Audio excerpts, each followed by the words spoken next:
بسم اللہ الرحمن الرحیم صلی اللہ علیہ وآلہ وسلم۔ آج رمضان کا 10واں روزہ ہے جو سب کو مبارک ہو۔ اللہ تعالی ہمیں رمضان کے روزے رکھنے کی توفیق عطا فرمائے اور اپنی بارگاہ میں ہمارے روزے قبول و منظور فرمائے اور ہمیں روزے کا پورا پورا حق ادا کرنے والا بنائے۔ بے شک اللہ تعالی ہمیں روزے کی اہمیت پوری ادا کرنے کی توفیق عطا فرمائے۔ آج ہم آپ کو بتائیں گے کہ بعد نماز فجر، ظہر، عصر، مغرب، عشاء کے بعد پڑھے جانے والے وظائف۔ اس سے پہلے ہم آتے ہیں اپنی حدیث کی طرف جس سے رمضان کی فضیلت بیان ہوتی ہے۔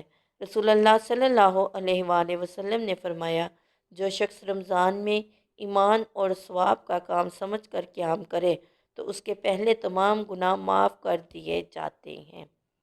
بے شک اللہ تعالی ہمیں بھی رمضان میں قیام کرنے کی توفیق عطا فرمائے اور ہمارے گناہوں کو معاف فرما دے۔ اللہ تعالی ہمیں زیادہ سے زیادہ رمضان میں نماز پڑھنے کی توفیق عطا فرمائے۔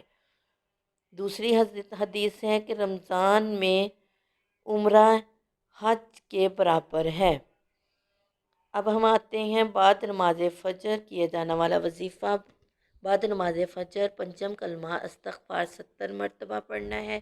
بعد ظہر دعائے کرب و پریشانی 17 مرتبہ۔ بعد عصر دعائے جمیلہ 3 مرتبہ۔ بعد مغرب دعائے نجات 40 مرتبہ۔ بعد عشاء سورۃ یاسین 1 مرتبہ پڑھنی ہے۔ اللہ تعالی ہمیں ان وظیفوں پر عمل کرنے کی توفیق عطا فرمائے اور اپنی بارگاہ میں انہیں قبول و منظور فرمائے۔ آمین ثم آمین صلی اللہ علیہ وآلہ